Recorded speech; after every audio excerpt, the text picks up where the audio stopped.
dégluleen la voix du littoral bi moo ñuy tasal suñuy soxla Sénégal dégluleen la voix du littoral bi. De nous rejoindre sur les antennes de la RSI, Radio Sénégal International 92.5. Nous sommes dans l'émission La Voix du Littoral. La Voix du Littoral, c'est votre émission qui va parler des questions du littoral et d'essayer de trouver aussi des solutions sur ces questions. Aujourd'hui, à La Voix du Littoral, nous allons parler de l'érosion côtière à Gorée.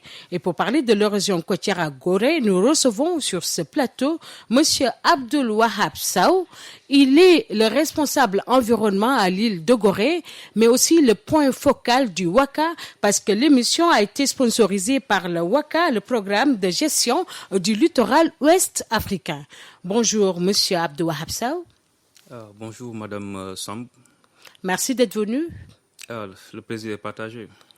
Alors, Monsieur Sow, on parle des changements climatiques avec ses impacts, mais plus précisément de l'érosion côtière qui est en train de faire beaucoup de menaces au niveau des côtes, au niveau du littoral sénégalais. À Gorée, on sait que l'impact est visible. On a constaté qu'il y a pas mal d'infrastructures qui ont eu des problèmes à cause de l'érosion côtière. Comment se passe la situation de l'érosion côtière à Gorée? Pour évoquer la question de l'érosion côtière, je pense que je ne vais pas aller dans des termes scientifiques, mais juste en termes d'observation en tant qu'habitant de l'île de Gorée, et qui a vu une succession de générations. Et les récits que nous avons eus de nos parents, c'était avant, il était possible de faire le tour de l'île à Gorée. Donc c'était fait à pied, et chaque coin de rue était scruté par tout un Goréen. Et actuellement, la génération d'aujourd'hui n'a plus cette capacité parce qu'il y a beaucoup de parties de l'île au niveau du littoral qui sont englouties.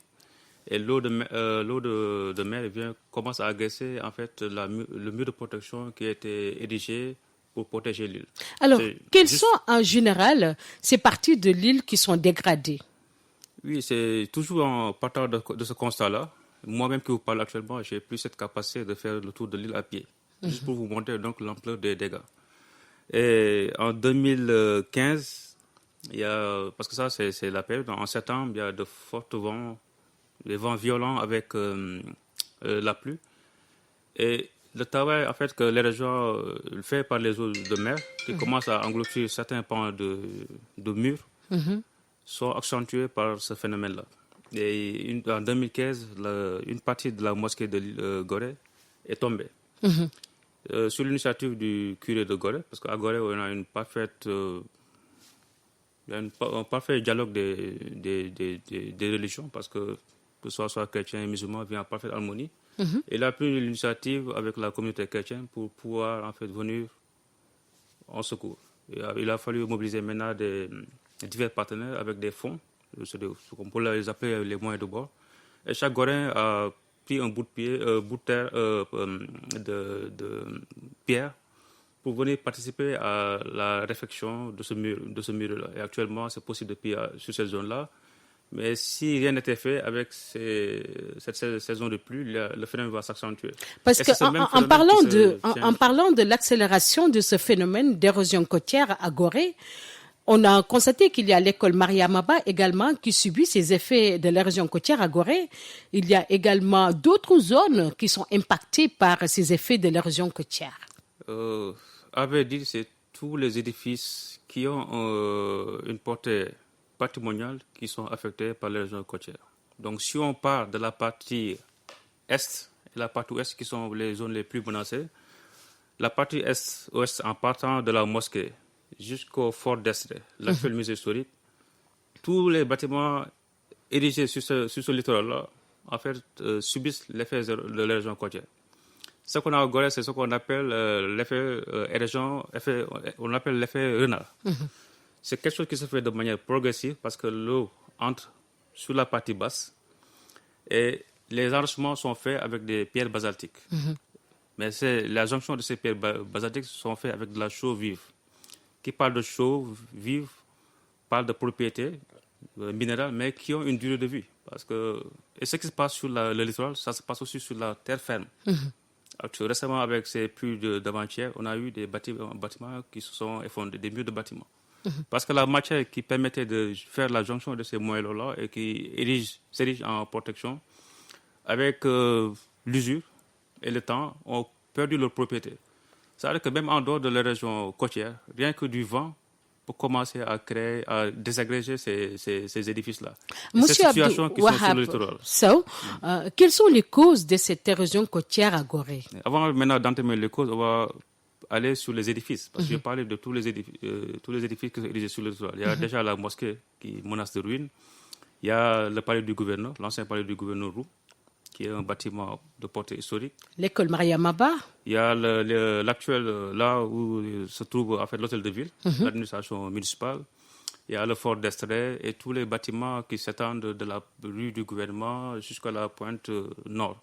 Maintenant, sur la partie est, la maison des esclaves, qui est autant visitée et menacée, le presbytère, là où réside le curé de l'île de Gorée, et l'école Mariamba.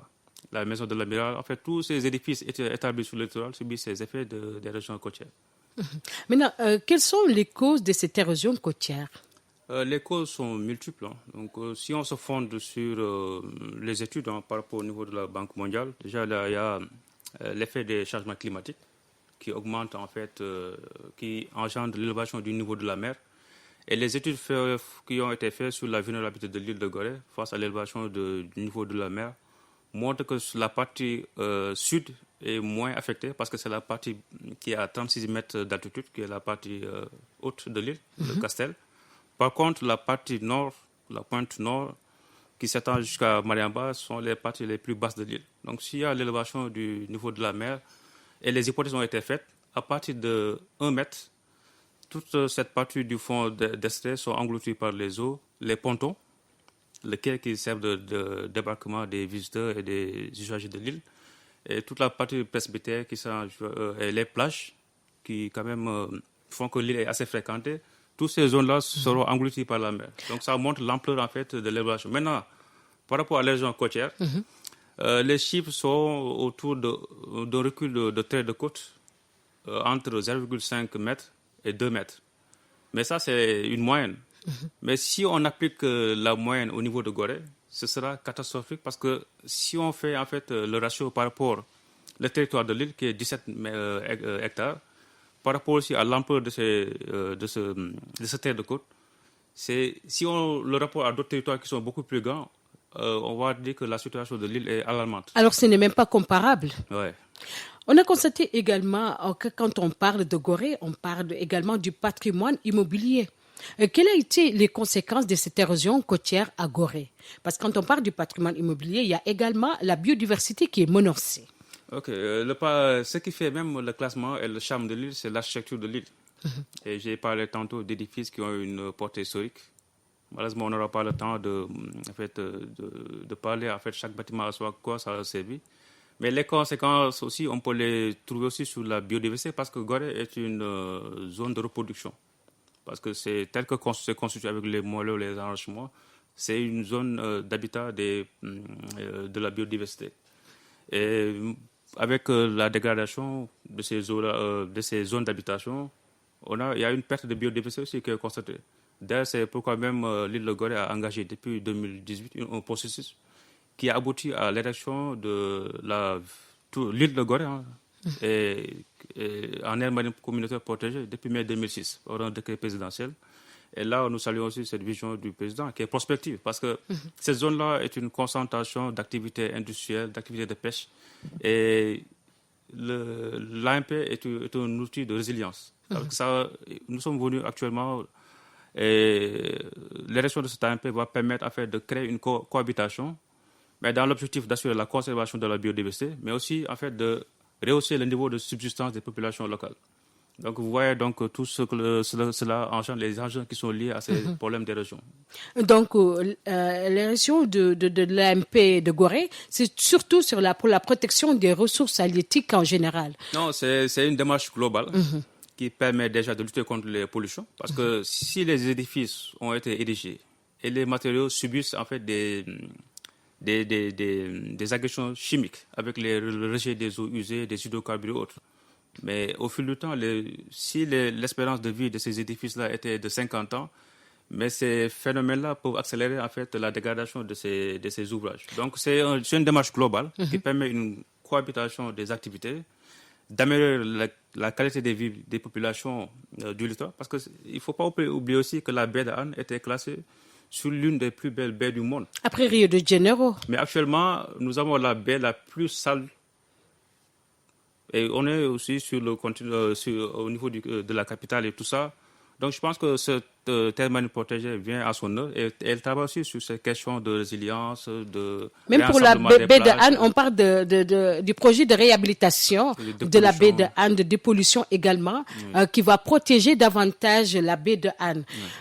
On a constaté également qu'il y a des impacts de la région côtière à Gorée sur le tourisme. Parce que quand on parle de Gorée, c'est un patrimoine mondial classé où tout le monde voudrait visiter. Il y a les touristes. Il y a pas mal de nationalités qui voudraient voir ce qui se passe à Gorée. Maintenant, quel est l'impact de cette érosion côtière sur le tourisme? Ok, ce que je vais faire, c'est quand même vous expliquer un peu le processus sur lequel la mairie s'est engagée. Nous sommes dans une démarche d'île durable et de développement durable. Et dans ce cadre-là, la commune s'est engagée dans la démarche qualité environnement avec la norme ISO 14001. Et l'objectif, et la vision même de la municipalité, c'est de faire de Gorée une terre vibrante, accueillante. Ça veut dire que c'est mieux y vivre et mieux y accueillir. Et il y a toute une stratégie qui a été déployée pour permettre quand même de rehausser le niveau, la notoriété de l'île. Et je pense, en parlant de ville durable, il y a la charte de Gorée des îles qui a été signée en 2017 également.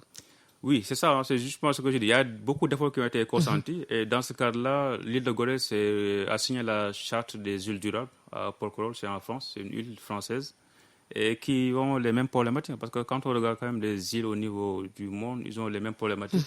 Et dans ce cadre-là, la commune, l'île de Gorée est partie prenante de ce programme de label et les expériences de l'île et des autres îles sont partagées dans ce cadre-là et ce label-là travaille spécifiquement sur les petites îles. Ça veut dire que c'est des réponses concrètes auxquelles les îles sont confrontées. Et dans ce cadre-là, tout ce que nous travaillons, l'objectif c'est de faire de l'île de Gorée une île durable et qui parle de développement durable, parle de créer un équilibre entre ces trois piliers. Ça veut dire que le pilier environnemental avec la conservation de l'environnement, de la biodiversité, entre autres, l'amélioration du cadre de vie, parle aussi de l'économie, c'est de comment travailler sur les activités socio-économiques et des moyens de subsistance des populations, et surtout aussi sur les aspects sociaux.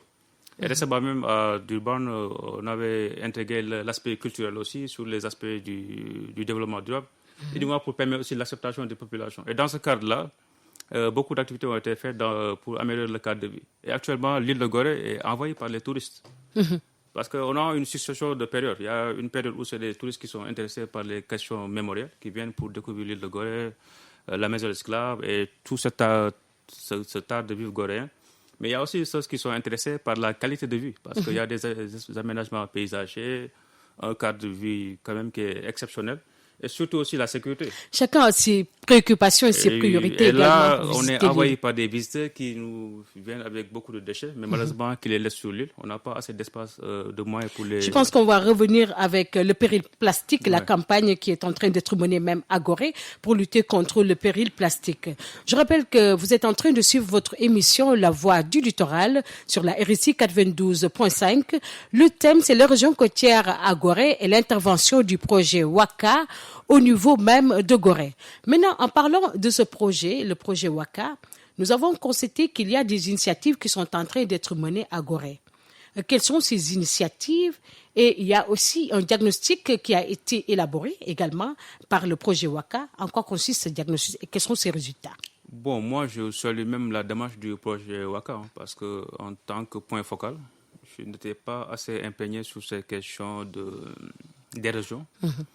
Et d'ailleurs, même lorsqu'on a élaboré notre programme de management environnemental, les gens se sont dit, mais si vous investissez sur des stations d'épuration, vous aménagez des espaces verts, et que l'île est menacée, ça veut dire que c'est l'intégrité. Ça veut dire que vous faites tous ces investissements et demain, la mer vient engloutir tout.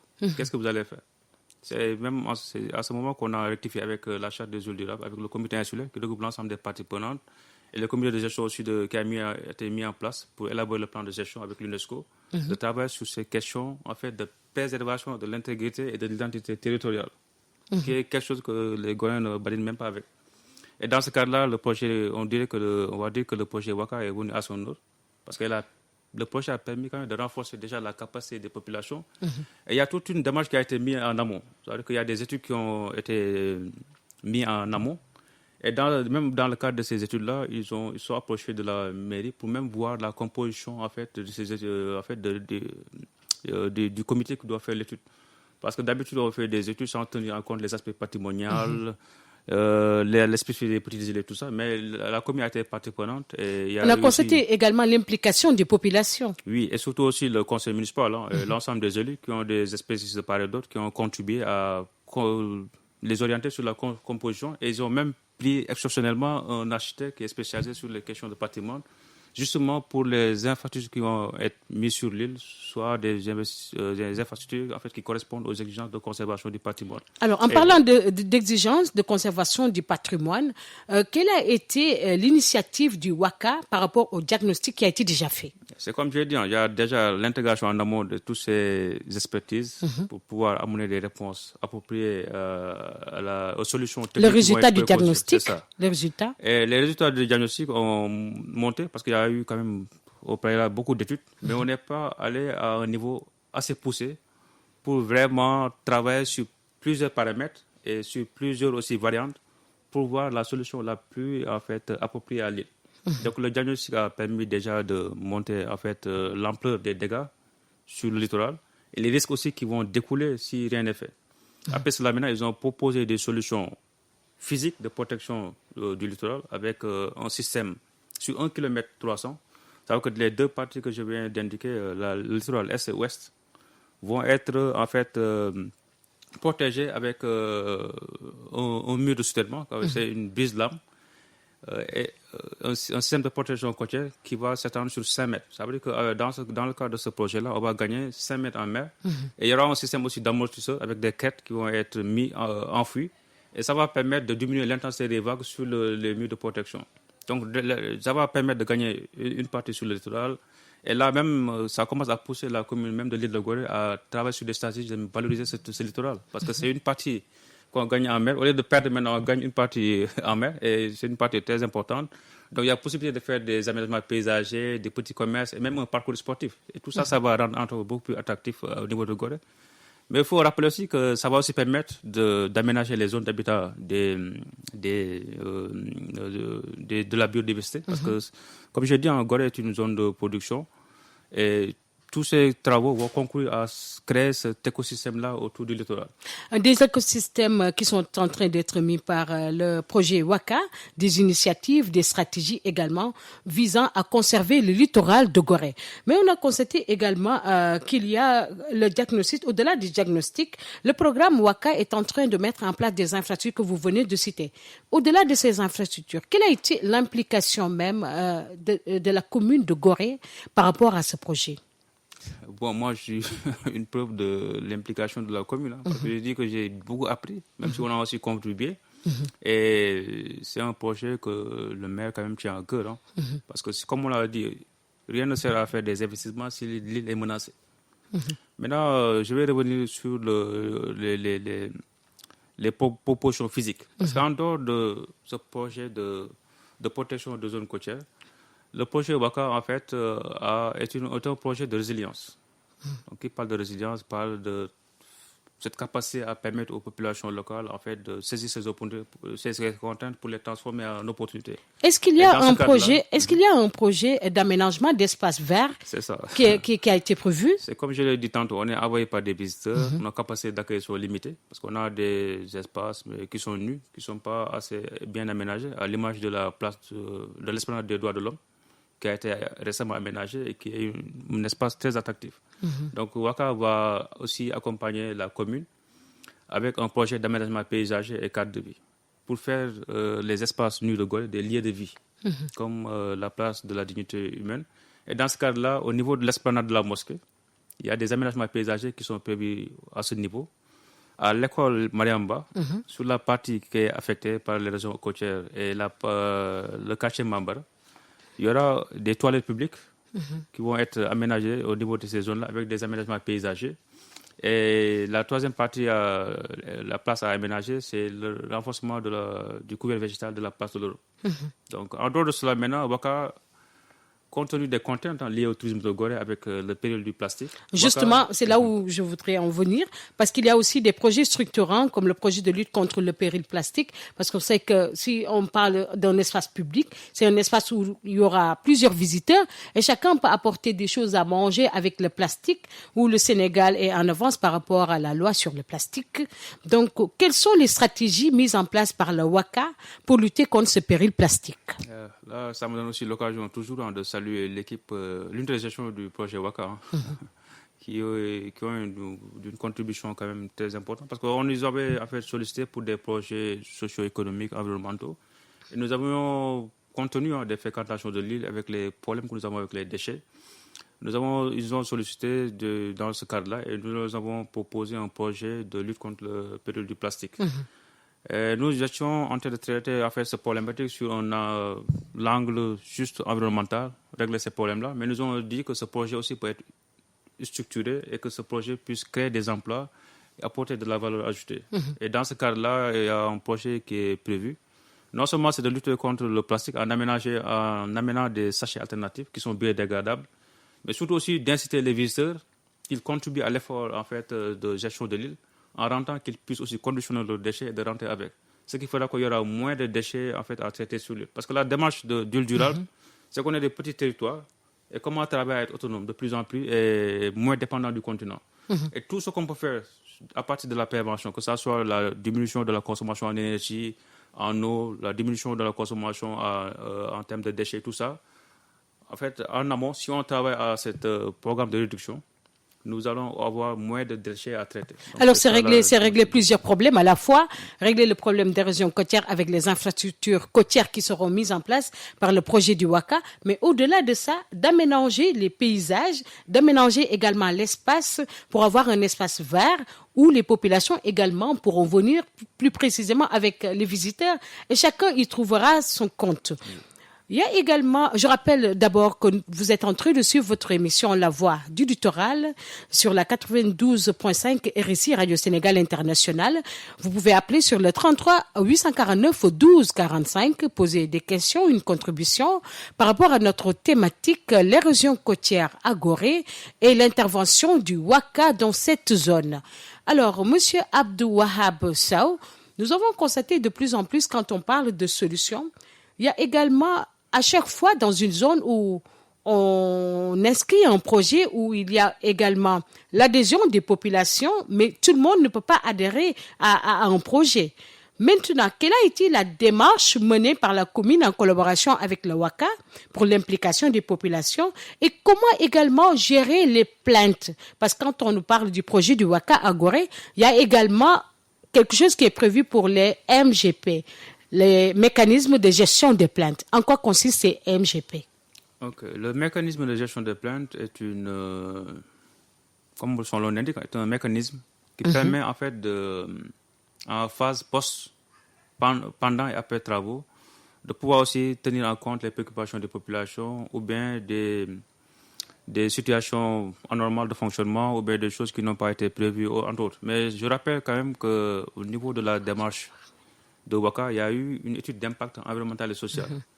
Cette étude d'impact environnemental, en fait, est une démarche de prévision. Ça veut dire que c'est de faire une prévention sur tout l'ensemble des impacts socio-économiques qui peuvent découler de ce projet-là.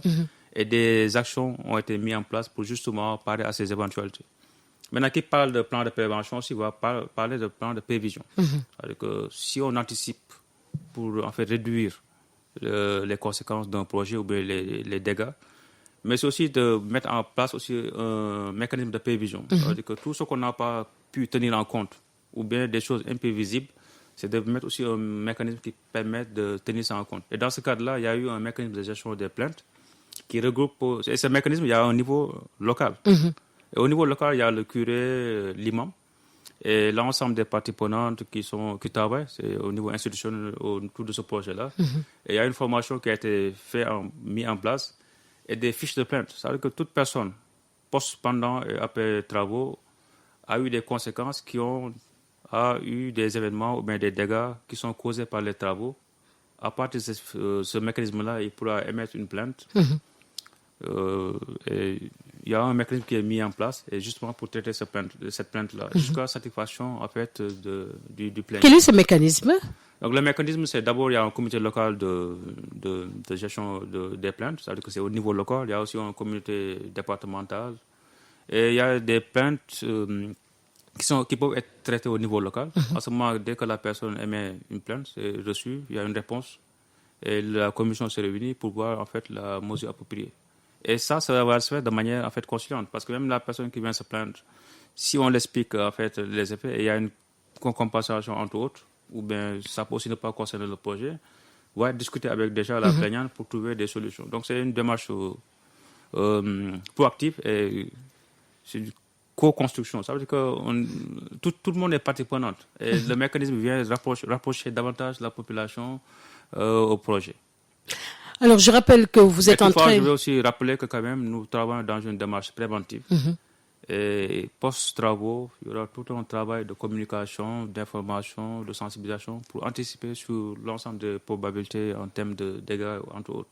Et des activités qui seront prévues également. Oui, et surtout aussi les personnes, même par rapport aux travaux, la régulation, compte tenu des fréquentations et autres, tout est pris en compte pour justement, même pendant la phase post-travaux, ne pas impacter beaucoup l'activité économique autour de l'île. Mais vous conviendrez avec moi que c'est pas toujours facile de gérer les conflits au niveau des projets et tout ça. Donc, il faut une stratégie très adaptée qui consiste à impliquer toutes ces populations ou bien toutes ces parties prenantes.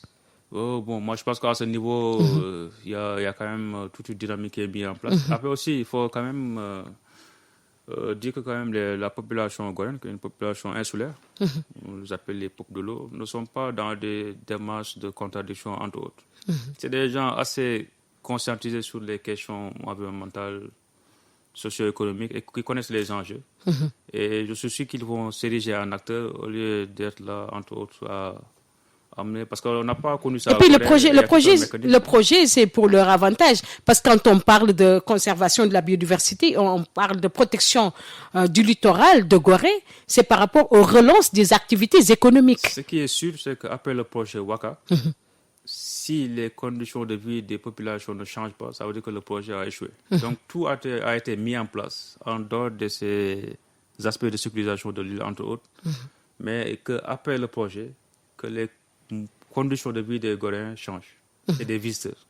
Donc c'est ça le motif de ce projet-là. Et tout est mis il y a des exigences liées aux aspects socio-économiques, aux aspects environnementaux. Tout a été tenu en compte. Il y a eu des enquêtes socio-économiques et il y aura des compensations pour les personnes. Parce que c'est des choses inévitables. Parce que dans une démarche quand même de développement durable, il y a toute une dynamique. C'est de l'évitement. C'est de tout faire pour éviter en fait, de créer des contraintes. Si ce n'est pas possible, c'est d'arriver à en fait, minimiser. Et là, on a fait beaucoup de travail d'anticipation, d'évitement et de minimisation. Maintenant, si on n'arrive pas à minimiser, c'est de compenser. Quelles seront ces compensations qui sont prévues? Toutes ces personnes qui travaillent sur le site, pendant post-travaux, je donne un exemple, quelqu'un qui travaille sur la plage en période d'été, il a des revenus, et qu'on est obligé d'intervenir à son niveau, on est obligé de le dédommager pendant d'évaluer ses recettes. Tout ça a été fait, ce travail d'enquête et tout ça. C'est dans le diagnostic? Oui. Il y a des enquêtes socio-économiques et il y a aussi un système de compensation de ces contraintes qui sont liées aussi à ces travaux-là qui ont été faits. Et au moment venu, tout va être discuté. Et l'essentiel, ce que je voulais dire, c'est que même s'il y a des standards pour évaluer, entre autres, mais tout va être fait de manière consciente. Il y aura la personne qui est impactée, et il y aura la commission, il y aura des discussions qui vont être entamées pour justement ne pas... L'objectif, c'est que personne ne soit impacté par le projet ou bien contraint. Alors, je rappelle que vous êtes en train de suivre votre émission La Voix du Littoral. Vous pouvez appeler sur le 33 849 12 45, c'est sur la RSI 92.5, pour poser des questions ou faire une contribution par rapport à notre thématique d'aujourd'hui, l'érosion côtière à Gorée et l'implication ou bien l'intervention du projet Waka dans cette zone. Alors, Monsieur Abdou Wahab Sow, quand on parle d'érosion côtière, on sait les conséquences qui sont énormes. Maintenant, en parlant de ces conséquences énormes, de ces multiples conséquences sur l'érosion côtière, parce qu'à Gorée, c'est vrai que Waka intervient à Gorée et dans d'autres localités, à Saint-Louis et d'autres parties également. Sur la zone sud également. Mais c'est quelque chose qui touche tout le littoral sénégalais. Maintenant, quelles seraient les stratégies qu'on devrait adopter, les populations également? Parce que quand on parle, peut-être l'île de Gorée ne subit pas cela, mais dans d'autres localités, ce sont des gens qui prenaient les sables des mers, ce sont des gens qui habitaient sur le littoral par rapport à la construction anarchique. On nous parle de l'artificialisation de cet littoral sénégalais. Maintenant, quel devrait être le comportement des Sénégalais? Parce que l'effet changement climatique est là, mais l'effet anthropique aussi est là. Ce que je vais dire sur cette question-là, c'est que actuellement, peut-être les générations d'avant, ils ne pouvaient pas voir les conséquences des réchauffements climatiques, entre autres. Mais actuellement, la nouvelle génération, ils sont en train de constater, surtout en se fondant sur le récit des grands-parents qui pouvaient dire des choses qui étaient possibles sur le littoral, et seulement des choses qui sont impossibles. Maintenant, ce qu'il faut comprendre avec le changement climatique, c'est que les pays qui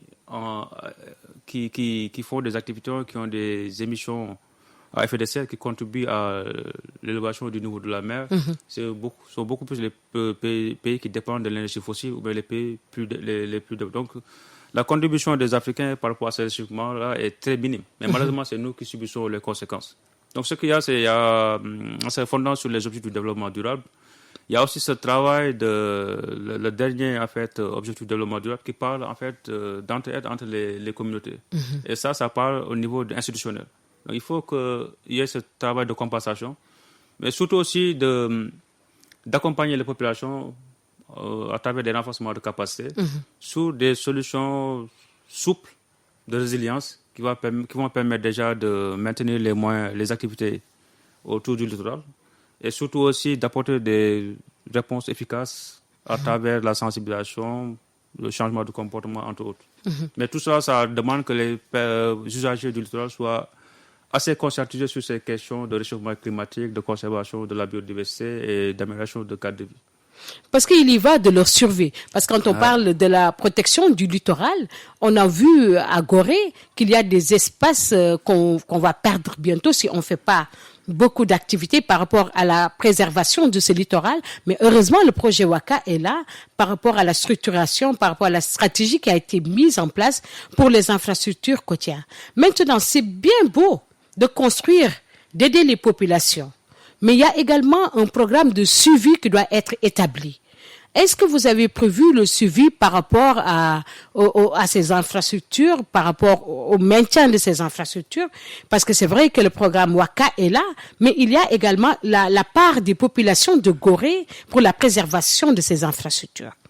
La maintenance, c'est le tard quand même de tout ce qu'on fait ici au niveau du pays, entre autres, parce que tantôt on inaugure certains édifices, après au bout de quelques temps on sent cette dégradation. Mais même ce travail a été fait dans le cadre de ce projet-là, parce que la garantie de ces ouvrages c'est au minimum 50 ans.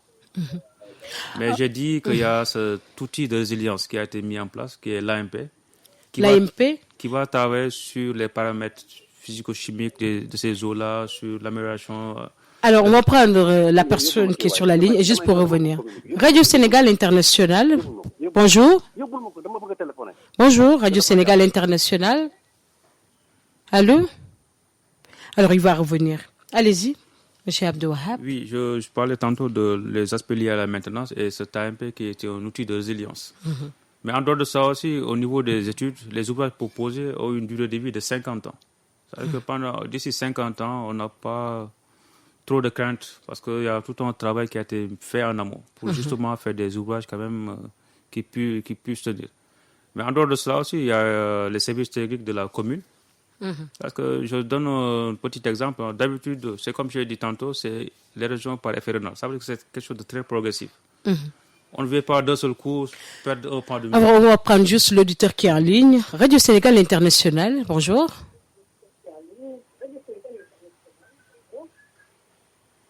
Bonjour madame. Merci, bonjour à vous. Oui, c'est moi Ibrahim Sall, à Bourg. Ibrahim Sall, Hambourg. Oui. Alors, Ibrahim Sall. Pêche maritime. Ah, d'accord. Vous allez bien, Ibrahim Sall? Ça va, alhamdulillah. Merci. Alors, on parle de l'érosion côtière à Gorée par rapport à l'intervention du projet WACA qui compte faire des infrastructures côtières au niveau de ce littoral de Gorée. Qu'en pensez-vous de cela? Oui, Madame Marine Beng, je vous salue. Je salue votre invité, Monsieur Wahab. Je salue vraiment les efforts et la vision par rapport à Gorée, vraiment qui est un patrimoine, disons, national, disons, mondial. Alors, aussi bien que nous saluons vraiment les efforts qui sont faits pour sauvegarder cette île-là très, très chère à notre Sénégal. Mais je dis que l'érosion sociale, l'érosion côtière, de façon générale, concerne au-delà de Gorée toute la côte sénégalaise. Ça concerne toute la côte sénégalaise et il y a lieu vraiment d'être très vigilant. Je veux faire allusion à la bande côtière, là, à la bande de Filao, qui s'étend de Guédiawaye jusqu'à Saint-Louis. Maintenant, on voit que cette bande de Filao est en train de faire place un peu vers Guédiawaye et vers le nord à des habitations. Et il faudrait qu'on fasse un peu attention. Je sais que pour sauvegarder, pour lutter contre l'érosion côtière, il y a lieu vraiment d'éviter de toucher à cette bande côtière-là. Les populations doivent habiter au-delà, avant la bande côtière. Et aussi, cette bande côtière est très utile parce que ça contribue à fixer les dunes de sable. Et maintenant, s'il n'y a plus ces dunes de sable, l'avancée de la mer devient une réalité, comme on le sent actuellement. Surtout avec les changements climatiques. Donc, ça, je voulais vraiment attirer l'attention de tout le monde, surtout les populations, surtout par rapport à l'enlèvement du sable marin qu'on utilise dans certaines conditions pour des habitations. Donc ça, je lance un appel à toutes les populations côtières là pour qu'ils évitent vraiment de toucher le sable marin à des fins de construction. Je vous salue, je salue vraiment votre invité. Je suis très content de cette émission. Merci beaucoup, Monsieur Sall. Merci beaucoup. Alors, Monsieur Abdouwahab Sow, nous venons sur l'intervention de Monsieur Sall Ibrahima, qui est à Hambourg. Il nous parle de la protection totale du littoral sénégalais. Parce que c'est un problème qui est là, qu'on vit tous les jours, et il y a nécessité de chercher des solutions. Mais également, il donne un message pour alerter les populations qui venaient au niveau de la mer pour prendre du sable marin et tout ça. Parce que je pense qu'il faut également une sensibilisation pour ces populations. C'est bien beau de chercher des infrastructures côtières et tout ça, mais il faut savoir également l'utilité de cette infrastructure côtière. Mais je pense quand même au niveau du ministère de l'Environnement, les questions liées à l'extraction du sable marin sont à 90% résolues. C'est des cas isolés. Pour savoir, c'était très fréquent à Dakar, entre autres. Mais il y a eu quand même une alternative avec les sables dunes. Là, toute personne quand même qui vit à Dakar voit que quand même on n'a plus de sable de mer pour construire. Déjà, les sables dunes sont beaucoup plus appropriés et c'est ce qu'on voit actuellement avec les carrières qui ont été érigées, entre autres. Peut-être c'est des cas isolés. Il faut redoubler la sensibilisation à ce niveau. Mais il y aura toujours des délinquants, des gens qui viendront à l'insu. D'après ce que je vois, le ministère est assez exigeant sur ces questions. Parce que si les alternatives ont été mises en place, que le phénomène commence à diminuer, ça veut dire qu'il y a des efforts considérables qui ont été consentis à ce niveau. Oui, Maintenant, l'autre chose que je voulais... le ministère de l'Environnement a fait beaucoup d'efforts pour la protection du littoral. Parce que même, on a constaté qu'il y a le Code de l'environnement qui est en révision et il y a eu également la loi sur le littoral qui est en train d'être menée. Également, on attend. Et c'est pour bientôt, on l'aura. Et ça va protéger davantage le littoral sénégalais. Mais il y aura également des sanctions qui seront affligées à ces gens qui ne respecteront pas ce code littoral ou bien le domaine maritime. Moi, je pense qu'on a aussi la chance quand même d'avoir un littoral qui est assez agressé avec des constructions et des endroits qui ne sont pas assez aménagés et qui restent à l'état naturel. Moi, je pense que ce que les autorités peuvent tirer de cela, c'est de voir les conséquences que nous subissons à Dakar. Parce que normalement, tous les bâtiments qui sont autour du littoral ne doivent pas dépasser à certains niveaux. Maintenant, on sent que de plus en plus des constructions en hauteur. Et ça étouffe les populations qui sont au niveau, à l'intérieur en fait, de Dakar, et entre autres. Donc il y avait ce travail, il y a tout un travail d'harmonisation de ces constructions, de normalisation, mais malheureusement qui n'a pas été fait. Donc ça peut servir de leçon aux autorités pour pouvoir planifier sur ce qui doit se faire dans les autres territoires par ailleurs. Par contre, ce qu'il faut quand même aussi tenir compte, c'est que au niveau du trait de côte, donc, que ce soit sur la littoral, sur la grande côte ou bien la petite côte, il y a en fait une connexion entre les territoires. Et si on fait des investissements quelque part et qu'on laisse les autres endroits, ça peut avoir des conséquences sur ces endroits-là. Donc il y a tout ce travail d'étude de ce milieu-là, d'essayer d'avoir de meilleures compréhensions de tout le littoral et pouvoir sur chaque zone, amener des réponses appropriées et qui ne vont pas impacter sur d'autres territoires. Donc, c'est un travail qui s'inscrit dans un processus très long. C'est en amont et en aval également. Et surtout en amont. Ça veut dire que ce travail d'anticipation pour ne pas, en fait, habiter le littoral. Parce que je pense qu'il y a des normes qui sont là, des lois. Je pense qu'il faut les appliquer. L'autre chose aussi, c'est la loi du littoral. Entre autres, c'est pas évident de pouvoir... promulguer cette loi-là très rapidement parce qu'il y a tout un travail, parce qu'il y a un travail qui a été fait en amont. Et si la loi veut prendre tout cela en charge de manière globale, ça demande quand même un travail de maturation de ce projet de loi-là. Et un travail également que le ministère de l'Environnement est en train d'effectuer. Nous allons prendre l'auditeur sur la ligne, Radio Sénégal International. Bonjour. Bonjour. Soxna Marème, ça va? Waaw, ça va, maa ngi lay nuyu. C'est Pape Ndiol Ngom, Pointe Sarène. Pape Ndiol, Pointe Sarène, ça va? Ça va bien. Merci beaucoup. Vraiment, nous vous remercions Merci beaucoup. par rapport à cette émission qui me tient à cœur. Parce que ici à Pointe Sarène, nous vivons la même situation. Le quai de pêche construit il y a 4 ans, 5 ans par la JICA, la coopération japonaise, et le site de transformation des femmes est dans les eaux à cause de l'érosion côtière. Parce qu'au moment où on les construisait, il y avait au moins une distance de 100 mètres entre la mer et le site. Mais au moment où je vous parlais, vague entre dans le quai, le site est tombé. La direction des pêches avait fait quelque chose, mais ça ne suffit pas. Donc, je voudrais rentrer dans l'émission pour au moins faire un cri de cœur, pour au moins s'il y a des solutions par rapport à ce projet WACA, pour au moins qu'ils viennent intervenir ici à Pointe Sarène. J'espère que ce serait une très bonne chose. Je salue aussi votre invité Abdou Wahab et l'initiative qu'il est en train de faire dans la voie du littoral pêche et cette émission aussi que nous suivons 2 fois. Donc, je vous remercie. Je vous remercie, Pape Ndiol Ngom, Pointe Sarène. Merci beaucoup. Alors, Monsieur Sow, on a vu l'intervention également. On a écouté l'intervention de Pape Ndiol Ngom qui est à Pointe Sarène. Et c'est le phénomène est là. Et ce sont les effets que subissent toutes les populations du littoral. Parce que quand on parle du littoral sénégalais, on a plus de 700 côtes sur le littoral sénégalais. Donc, ce sont les mêmes effets que subissent les mêmes populations également. Moi, j'ai quand même espoir en regardant un peu les zones d'intervention du projet WACA. Parce qu'ils interviennent quasiment sur tout le littoral. Mais à travers des échantillonnages, parce qu'ils ne peuvent pas intervenir de manière intégrée et anarchique sur tout le littoral. Donc, nous avons 3 zones au Sénégal. Il y a la zone nord, à Saint-Louis, Saint-Louis, zone centre, Dakar entre autres, et zone sud, Casamance. Les projets qui sont en train de dérouler là-bas vont leur servir de ressources d'expérience.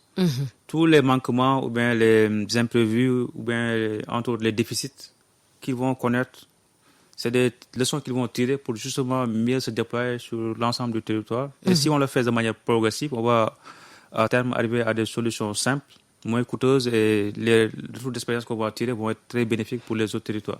En tout cas, Pape Ndiolngom a lancé un message. Ils attendent le projet Waka à Pointe-Sarène. J'espère que aussi c'est un projet qui démarre dans cette zone et qui va continuer dans d'autres zones également du littoral sénégalais. Moi, si j'ai une recommandation à faire, c'est que ce qui fait l'attraction du Sénégal, c'est son littoral. Et les projets qu'on va expérimenter à Gorée, notamment en faisant des investissements physiques, justement pour protéger le site, mais surtout aussi les activités socio-économiques qui peuvent tourner autour du littoral. Parce que là, avec les statistiques que j'ai, c'est 650 000 emplois. Donc, si on fait des investissements avec les retours d'expérience des autres territoires, je pense que l'ensemble des Sénégalais peuvent avoir un meilleur cadre de vie sur ce littoral-là, avec une activité de pêche durable et toutes les activités éco-touristiques autour du littoral, les activités de pêche sportive, entre autres. Il y a énormément de choses qui sont possibles sur le littoral. Mais il faut qu'il y ait une vision holistique et créer une synergie d'action entre les différents acteurs parce que là, c'est dommage que l'un de Waka puisse intervenir uniquement sur la partie physique. Mais les aspects liés au cadre de vie, il y a un ministère dédié. Donc, s'il y a une synergie d'action entre les différents ministères... Oui, parce que le Waka travaille avec le ministère de l'Environnement. Ce projet a été financé également par la Banque mondiale. Je prends l'auditeur Radio Sénégal International. C'est sûr, il va revenir. C'est vrai qu'on a besoin de ces infrastructures, mais également les projets socio-économiques. Ça valorise la zone, ça valorise le littoral. Parce que quand on parle du littoral par rapport aux projets sportifs qui se passent, aux efforts également consentis par les jeunes, tout cela se passe sur le littoral. Il y a l'écotourisme, entre autres, qu'on doit également chercher des initiatives pour développer le littoral sénégalais. La partie marine... que ce soit aussi la partie estuaire, le littoral, c'est des zones d'attraction de fait. Maintenant, ce qui crée l'attractivité, c'est déjà, il y a un travail à faire au niveau de la population en termes d'offres, qui peuvent, en termes d'offres. Et surtout aussi, ce qui fait l'attraction, c'est le comportement, parce que les populations qui habitent dans des sites, entre autres, c'est d'abord l'accueil, c'est un art de vivre, c'est tout un... Le cadre de vie, ça joue beaucoup. À vendre. Et tout ça, il y a quand même un effort très important à faire au niveau des populations pour permettre de rendre ces territoires-là de plus en plus attractifs et viables. Services, c'est ça. Et viables, pourquoi pas. Je rappelle que vous êtes en train de suivre votre émission La Voix du littoral, Radio Sénégal International. Bonjour. Bonjour, madame. Bonjour. Bonjour, vous allez bien? Merci bien. Bon, mais je suis impressionné par la qualité de l'émission. Merci. Pour quelqu'un qui suit les questions d'actualité qui affectent le littoral. Quand on nous dit que nous sommes dans un pays avec plus de 750 combien de kilomètres de littoral, avec ces questions qui agressent le littoral, on peut se poser beaucoup de questions par rapport à une vision prospective. Je connais bien l'homme qui est étié pour participer à votre nom, s'il vous plaît, monsieur, votre nom? Je m'appelle Tidiane Kamara, je suis un acteur au niveau de la commune de l'île de Gorée. Et Abdou Wahab est responsable du système de management environnemental de l'île de Gorée. Vous l'avez invité, il maîtrise bien la question parce que nous suivons toutes ces questions, particulièrement sur l'île de Gorée avec le projet Waka. Bon, en dehors de la généralisation qui s'impose pour l'ensemble de notre pays, moi je suis de ceux qui pensent que Gorée doit avoir un traitement particulier sur tous les projets parce que Gorée est un site patrimoine mondial de l'humanité. Gorée mérite une discrimination positive pour protéger cette île. Parce que si on ne fait pas attention, si on ne protège pas le littoral de l'île, pour les générations à venir, l'île peut disparaître. Et si l'île disparaît, il n'y a plus d'île de Gorée. Heureusement que l'île a été classée patrimoine mondial de l'humanité. Je pense que donc le ministère de l'Environnement est en train de se battre avec le projet WACA qui devrait également être convaincu par les populations. Vous savez, tout ce qui se fait en dehors des populations, c'est contre les populations. Et Gorée constitue quand même un laboratoire important. En tout cas, Marème, je vous félicite pour cette émission. Merci beaucoup. Je ne sais pas comment ça s'appelle, c'est la voix du littoral. La voix du littoral. Il faudrait aller plus loin en se disant que Gorée constitue un laboratoire et je félicite Abdou Wahab pour la qualité et la pertinence de ses réponses. Et je pense que des émissions pareilles, on en raffole et je vous félicite en tant qu'animatrice de l'émission. En tout cas, je suis très impressionné par la qualité de l'émission. Merci beaucoup. Vraiment, on vous remercie. Abdou Wahab, je pense que c'est quelqu'un de également qui vient d'appeler. C'est le doyen, le doyen. de cabinet du maire. Nous le remercions. Assez dynamique même, malgré son âge. On a eu à faire beaucoup d'émissions sur le littoral. Il a tenu à être là en tant que lead. Et on apporter va encore en faire beaucoup pour le littoral sénégalais. Inch'Allah, Inch'Allah. Merci beaucoup, doyen. Nous restons à votre disposition. Parce que nous avons aussi des idées. Parce que si vous ne contactez pas les gens de cette qualité aussi, on ne peut pas creuser. J'ai apprécié Pont-Sarène, le gars qui est intervenu à Pont-Sarène. Pape Ndiol. Parce que si on ne protège pas les littorales, le charme du Sénégal en valeur tourisme et destination touristique, c'est le littoral. Et il faut qu'on fasse des efforts à ce niveau si on veut préserver notre charme. Parce que le Sénégal fait partie des pays les plus titrés en termes de promotion touristique. La destination Sénégal est également une destination de qualité. Vraiment, doyen, on vous remercie.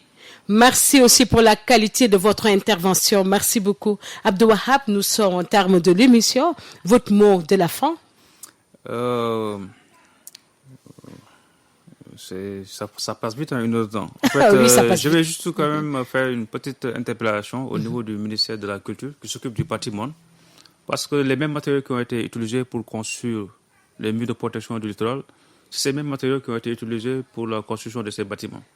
Donc tout le phénomène qui se passe au niveau de la partie marine, ça se passe aussi sur la terre ferme. Et chaque fois en période d'hivernage, on sent des effondrements de murs. Récemment, c'est au niveau de la rue Boufflers. Et c'est ces bâtiments-là qu'habitent la plupart des populations. Je pense qu'aussi, c'est une interpellation au niveau du ministère.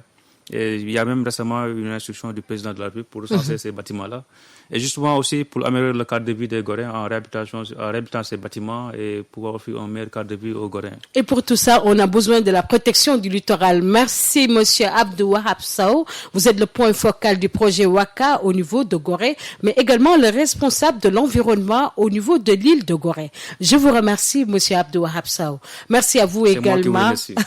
Chers auditeurs, merci également au technicien Charles Mingou. Nous vous donnons rendez-vous la semaine prochaine, Inch'Allah, avec un autre numéro de la Voix du Littoral.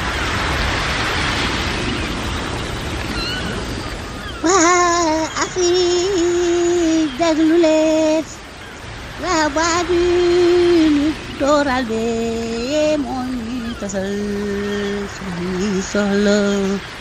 Sénégal la voix du littoral.